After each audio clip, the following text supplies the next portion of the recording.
Restrain anger. Ατυχούντι μη επιγελάν. Do not laugh at a person in misfortune. Χρόνο φίδου. Spend your time wisely.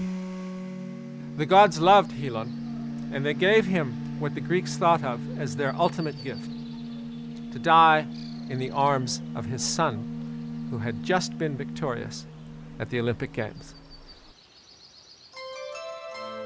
From the border region of Sparta came also Myson, an exceptional personality. History might have refused him the honor of being among the seven, but the priests of Delphi proclaimed him far wiser in his deep mind than any other. Myson is described as a sage of a rather obscure and sour character. He was often heard to say that men ought not to seek for things in words, but for words in things, for that things are not made on account of words, but that words are put together for the sake of things. Myson kept a low profile, and because of that was regarded as a misanthropist. He did avoid public appearances, and in fact, he won't be at this year's meeting of the sages. Neither will Periander. He died 8 years ago. And there is reason to doubt whether Periander should be counted as one of the seven. But despite his many vices, he had the virtues of a sage. He was the tyrant of Corinth. For 40 years, the absolute ruler of the city.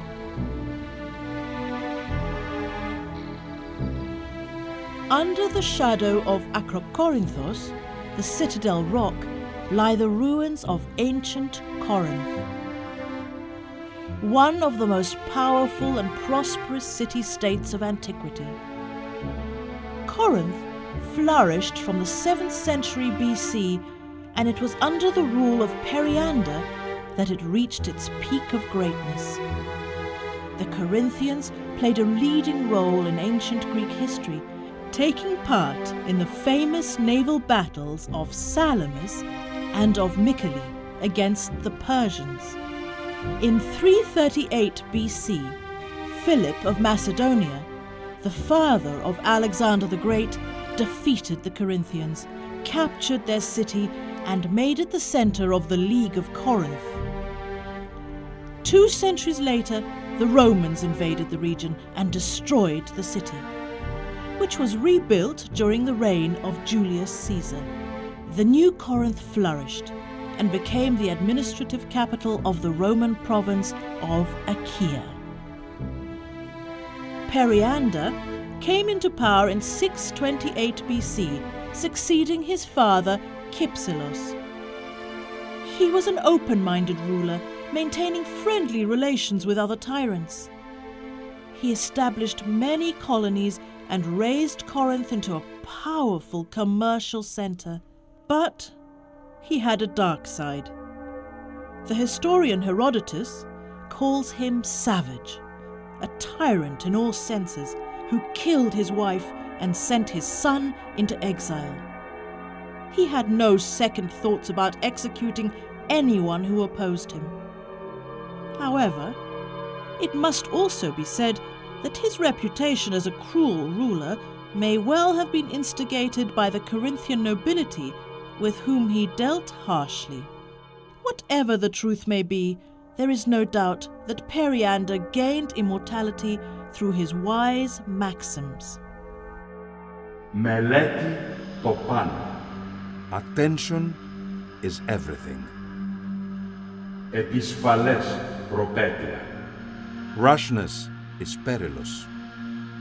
Εμέν ειδονέ θαρτέ, εδέ τιμέ αθάνατη. Pleasures are mortal, honors immortal.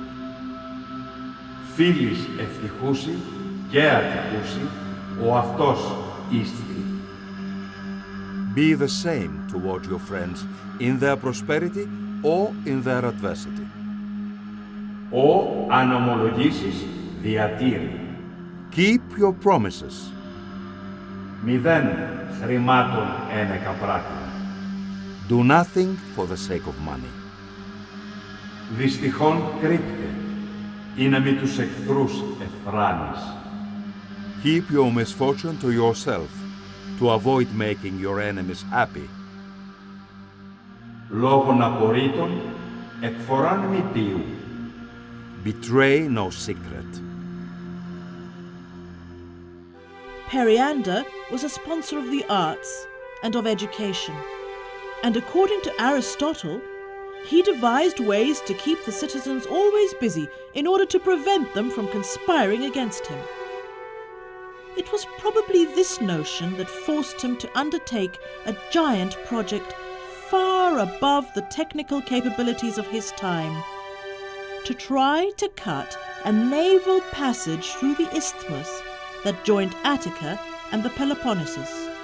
He did not succeed, neither did the Roman Emperor Nero, who tried the same ambitious project in 67 AD. Many centuries had to pass till 1893, when the Corinth Canal was finally opened. But Periander did manage to construct the famous Diolkos, a stone road over which slaves and sailors dragged the ships on wheeled platforms from the eastern port to the western port. An ingenious achievement, certainly. I should mention that Periander cancelled the project of digging a canal at Corinth to connect the Adriatic and the Aegean seas, not only because it was beyond the technical capacity of the times, but also because the oracle discouraged him. Delphi, the navel of the world, as the ancients called it, had an immense impact on the spiritual values of the time and on the practical politics. Rulers, generals, businessmen, all were guided by it. Apollo, the god of light, harmony, and music, was at home here. And it's easy to see why philosophy and the other arts and sciences were his concerns. Thales of Miletus, the one to whom the golden tripod was originally given, is expected to join the others here soon in the sacred sanctuary. Halepon eefton none, he said. It's hard to know yourself. We can only agree. Miletus was one of the most important centers of philosophy and science in antiquity. As for Thales, he is considered to be the first Greek philosopher because he was the first to give a purely natural explanation of the origin of the world, free from all tinges of the mythological. He claimed that water is the primordial element from which everything comes into being and into which everything passes away. Thales was also the one to affirm that the souls of men are immortal. He studied astronomy, foretelling the eclipses and motions of the sun. They say that he was the original definer of the seasons of the year, and that it was he who divided the year into 365 days. Furthermore, he was a man of the greatest wisdom in political matters.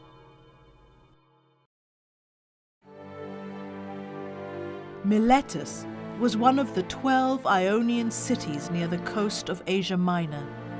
It was the natural outlet for products from the interior of Anatolia and had a considerable wool trade with the Greek colonies in southern Italy. According to mythology, the city was founded by a hero named Miletus, who fled from the island of Crete to escape from King Minos. The city flourished from the 7th century BC and rose to become a maritime empire. However, by the end of the 6th century BC, the Persians captured Miletus and punished severely the Milesians who tried to revolt. the city was freed of Persian rule after the Greek victories against the Persians and joined the Athenian-dominated Delian League. Alexander the Great captured Miletus after a siege in 334 BC, which opened its Hellenistic period. Later on, the city received special attention from the Roman emperors, retaining its commercial importance till the 6th century AD. Thales travelled a lot, and when he was in Egypt, he came up with a way to calculate the height of the pyramids by measuring their shadow. He liked to calculate measures in general, and among his many discoveries in geometry is the one that any triangle drawn within a circle has right angles. God is the most ancient of all things, for he had no birth, he used to say. And the world is the most beautiful of things, for it is the work of God. Space is the greatest, for it holds all things. The swiftest is mind, for it speeds everywhere. Necessity is the strongest, for it masters all. And time is the wisest, for it brings everything to light. Thales defined the happy man as the one who is healthy in body, resourceful in soul, and of a readily teachable nature. In his renowned maxims, all his wisdom and deep knowledge is reflected. Ασφαλές το γενόμενο, ασαφές το μέλλον. What has happened is certain. What will happen is not. Φθονού μάλλον ή κτήρου. It is better to be envied than pitied. Αργός μη ήστη, μήδαν πλουτής.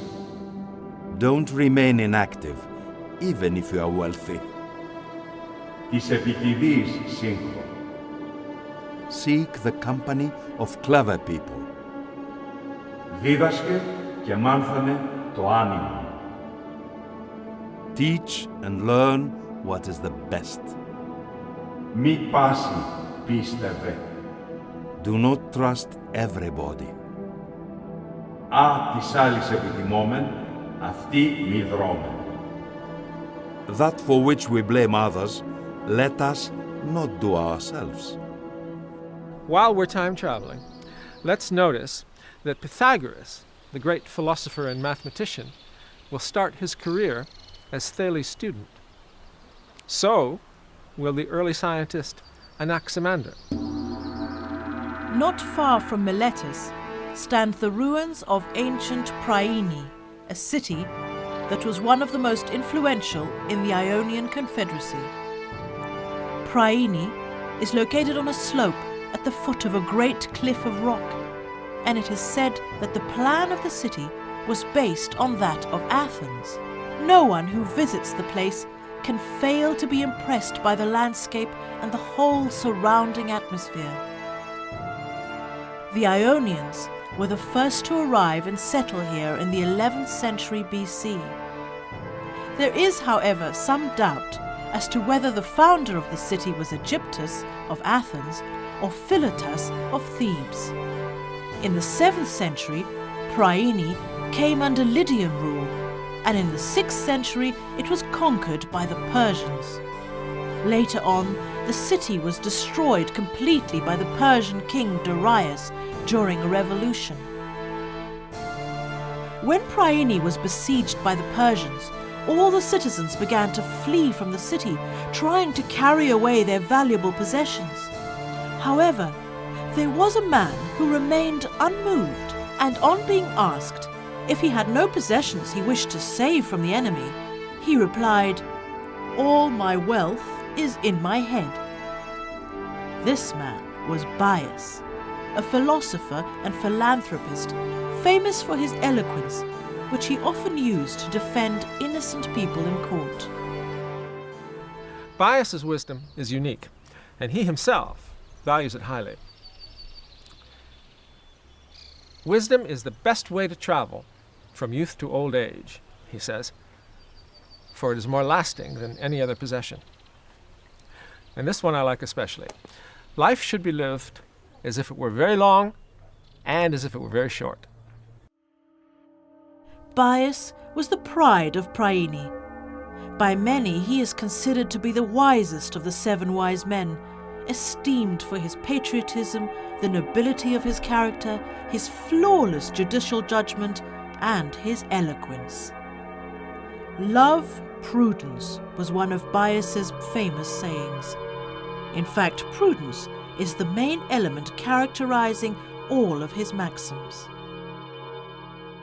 Μη ταχύ λαλήν, μανίαν γάρ εμφαίνει. Do not speak fast, for that shows folly. Ανάξιον άνδρα μη επαίνει δια πλούτων. Do not praise an undeserving man because of his riches. Νόσον ψυχής το των αδυνάτων εράν. It is a disease of the soul to desire impossible things. Ατυχή είναι τον ατυχίαν μη φέροντα. He who cannot bear misfortune is truly unfortunate.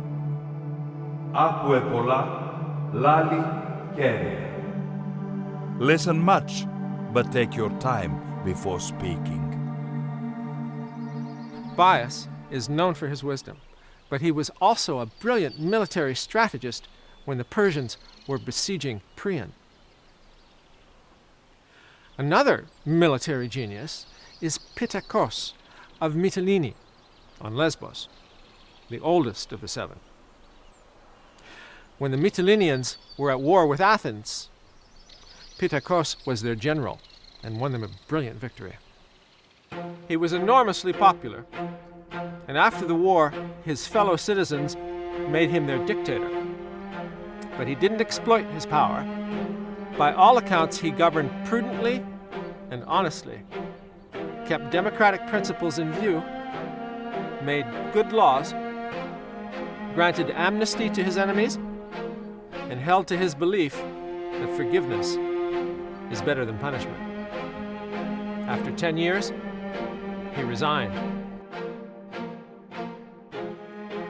Mytilene, or Lesbos, as it is more commonly known, is one of the earlier inhabited islands in the Aegean Sea. Discoveries of prehistoric fauna and fish have revealed a history going back more than 2 million years. And there is archaeological evidence of an important culture here during the Bronze Age. Mythology has it that Machaerus, the son of Helios, was the founder of the 5 main cities of the island, which primarily was named Macaria. Homer relates in his epics that Achilles attacked Lesbos, and it was here that he captured Briseis, the beautiful girl that Agamemnon took from him, thus starting their mighty quarrel. Lesbos is the birthplace of the celebrated lyric poet Sappho, who remains immortal through the centuries for the beauty of her verses. The island was a center of artistic and philosophical achievement and a great maritime power during the 7th century BC. Later on, it was occupied by the Persians and subsequently by the Athenians, the Macedonians, and the Romans in 88 BC. Pittacus was for the Mytileneans a great statesman, and they prospered under his rule. As a lawmaker, he remained famous for having instituted policies whereby any crime committed while drunk deserved twice the penalty as the same crime committed sober. He urged his fellow citizens to cultivate truth, good faith, experience, cleverness, sociability, and industry. And quite often he expressed his favorite maxim: the equal share is more than the greater. Some other of his wise statements are: μηδένα προτού τέλους μακάριζε. Call no one fortunate before he dies. Ανιαρών αργία. Idleness is distressing. Καιρών γνώθη. Be able to choose the right moment. Ανάγκα δουδέ θεοί μάχονται. Even the gods cannot strive against necessity. Ω μέλης ποιήν μη λέγε. Από τυχόν γάρ καταγελαστήσεις. Do not say beforehand what you intend to do, for if you fail, you will be ridiculed. Φίλον μη λέγειν κακός, αλλά μηδέ εχθρόν. Speak no ill of a friend, nor even of an enemy. Σοφροσύνη φιλήν. Love temperance. Ευσέβειαν ασκήν. Practice piety. Μη την όψιν καλοπίζου, αλλά εν της επιτιδεύμασιν ίστη καλός. Don't try to be beautiful, but try to do beautiful things. Another islander among the seven sages is Cleobulus, the strong and handsome tyrant of Rhodes. People believe his family descends directly from Hercules. He studied in Egypt, and he writes poetry, usually in the form of riddles. The island of Rhodes is nowadays one of the most beautiful tourist resorts in the Aegean Sea. Located in a strategic position, it won fame and wealth from antiquity and played a leading role in Mediterranean history. From mythology, we learn that when Zeus defeated the Titans and the giants, he decided to divide the earth among the Olympian gods. Helios, however, god of the sun, happened to be absent at the time of the sharing and was excluded. He complained afterwards to Zeus, and the king of the gods decided to repair the omission by ordering a beautiful island to emerge from the bottom of the sea. That island was Rhodes, and was offered to Helios, who covered it with his divine radiance. Its first inhabitants were the Carians, and later the Phoenicians raised it to an important commercial center. In 1500 BC, the Mycenaean Greeks conquered Rhodes.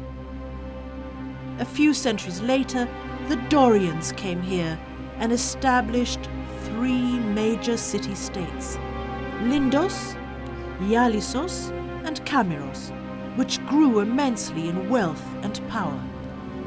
The 3 cities created a common administrative center, the city of Rhodes. At the entrance to the port stood the famous Colossus, a gigantic bronze statue more than 30 meters high, dedicated to Helios. Lindos was built on the most impressive site of the island. On this imposing rock, surrounded by sea. A powerful fortress that even the Persians were unable to capture when they conquered the island of Rhodes in 491 BC. The Lindians created colonies in the Mediterranean Sea and participated with 40 ships in the naval battle of Salamis. The fortification of Lindos goes back to the 15th century AD and was built by the Knights of Malta, who occupied the island of Rhodes after the Crusades. Lindos became a center of civilized life, art, and culture in the 6th century BC, during the reign of Cleobulus, the tyrant of the city for many years. He was the one who revived the cult of Athena of Lindos and built this magnificent temple on the site of the old sanctuary of Athena, which goes back to the Mycenaean period.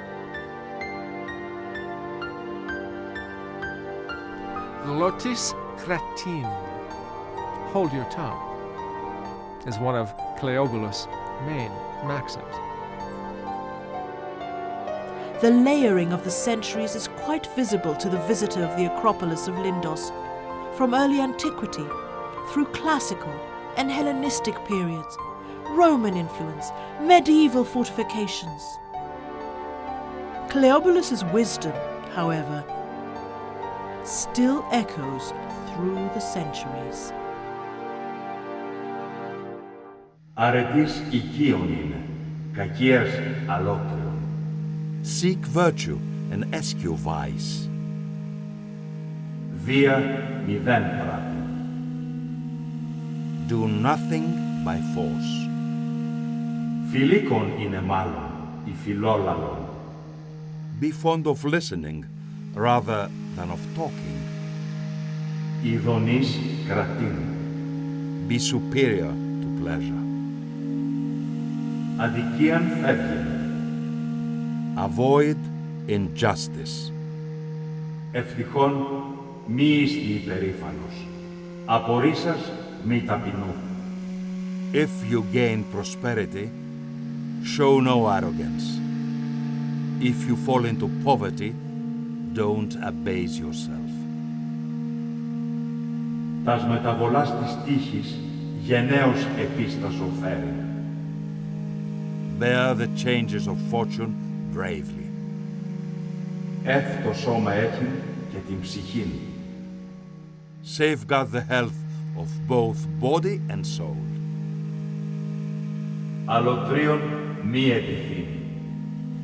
Do not covet what belongs to others. This year, one of the sages will receive special honors. Solon of Athens. It was Solon who gave expression to the essential Greek virtue, moderation. Nothing in excess, he said. Miden agan. Athens, the ruins of the ancient Agora. In the early 6th century BC, neither the Parthenon nor the Temple of Hephaestus, known as the Theseion, were yet built. However, the space of the Agora was already the center of social, political, and cultural life for the Athenians. Society was dominated by the Eupatridae, the aristocrats who owned the best land and monopolized the government. The intermediate classes of farmers, craftsmen, and merchants were deprived of political power. As for the less fortunate, they were easily driven into debt, mortgaging their land and even themselves, thus risking losing their freedom and being sold into slavery. When Solon came into power, he introduced a revolutionary law, the Sysechthia, which means shaking off burdens. With this law, all outstanding debts were forgiven and all land mortgages disappeared, and whoever had become a slave because of his debts was liberated. Solon offered the Athenians a humane code of laws and a balanced constitution. He did not seek perfection in his legislation, believing that the lawmaker must tailor the law to the limits of human nature and not ask too much. He instituted a census of annual income and divided the citizens into 4 income groups accordingly. Political privilege was allotted on the basis of these divisions, though all citizens were entitled to attend the General Assembly, which was entitled to pass laws, elect officials, and hear appeals. He also created a Supreme Court, whose members were former chief rulers of Athens. Solon is a great politician, prudent and courageous. Don't do what is pleasant, he says. Do what is proper. Once Solon was asked which city he thought was well governed, and he replied, "The city where those who have not been injured take up the cause of the injured and prosecute the case as earnestly as if the wrong had been done to them. Furthermore, he is quoted as saying, "My laws were not destined to be long of service to the Athenians, for neither the deity nor the lawmakers can be of benefit to the cities by themselves. This is always in the hands of those that are empowered to guide the people as they choose. Therefore, both the deity and the laws, in the case of good governing, are useful, but in the case of misgovernment, they are no use at all." Solon's wisdom is reflected in many other immortal sayings. Ειδονήν φεύγε, ή της ύστερον λύπην δίκτη. Avoid pleasure that brings sorrow afterwards. Καλοκακαθίαν, όρκου πιστοτέραν έχει. Put more trust in nobility of character than in an oath. Σφραγίζεστε των μεν λόγων σιγή, την δε σιγήν καιρό. Discourse should be sealed by silence, and silence by opportunity. Συμβούλευε μη τα ύβιστα, αλλά τα άριστα. Advise not what is most agreeable, but what is best. Φίλους μη τα χικτώ, ους δαν κτίσει μη αποδοκίμαζε. Be not hasty in making friends, but do not cast off those who you have made. Θεού στήμα, γονέας εδού. Honor the gods, respect your parents. Μη κακής ομίλη. Avoid bad companions. Αλήθειαν ανέχου. Be tolerant enough to accept the truth. Η αλήθεια πάσας τας τέχνας και τας επιστήμας οσμή. Truth is the ornament of any arts and science. Solon the Athenian, Thales the Miletian, Bias the Prienian, Pittacus the Mytilenean, Cleobulus the Lindian, Helon the Lacedaemonian, and the late Periander the Corinthian. The seven sages. They are the bearers of Apollo's wisdom, his presence in the world, and will be remembered that way down to our own time.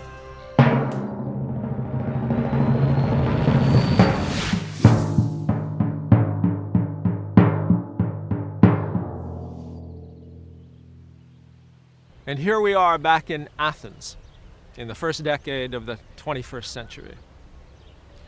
The Rock of Wisdom overlooking a vast city, the glorious Parthenon, and the wisdom of the seven sages. Still ours, still with us, still the heartbeat of civilization.